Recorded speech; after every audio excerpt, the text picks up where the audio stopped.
think the next mayor should embrace a citizen-created vision for the waterfront. The next mayor hopefully will take the planning process that we've been working on today with community groups like yours, with stakeholders like Sugar House, and really begin to put together an implementation strategy that will codify a plan, create zoning that has teeth, and start to create a template for growth along the Delaware that's sustainable over the next 20 or 30 years. The main goal really is to get people down to the water's edge.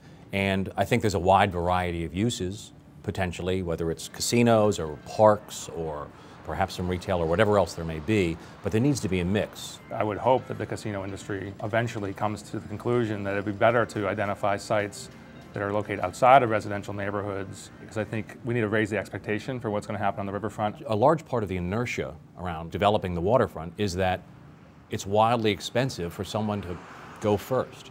And these two casinos promise to do that. These are the types of projects that get the ball rolling and will open up the waterfront.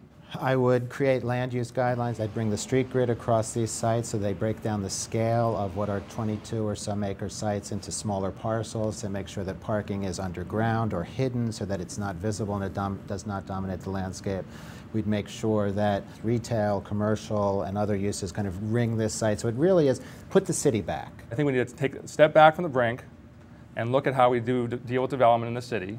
Create transparent process that the public trusts, that developers understand, have development that's guided by master plans, guided by vision. And the next mayor can coordinate the Commerce Department, PIDC, the Planning Commission, and agencies to ensure that that kind of vision is coordinated. We've got to have coordinated agencies all working towards a common goal, or else the physical fabric of Philadelphia will be continued to be available to the highest bidder. Investing in really strategic, well-planned, riverfront open space that's accessible, that's used for recreation, is an incredible economic generator. Absolutely.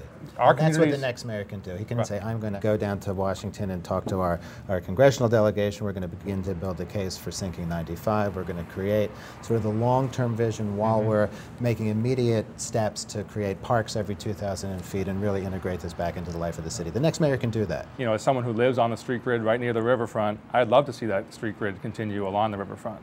I think it makes a lot of sense. It would allow for development of green space and access. We've got to build the tax base, we've got to bring the middle class back, and we've got to make this into a part of the city that folks are going to want to move from San Francisco to be on the Delaware.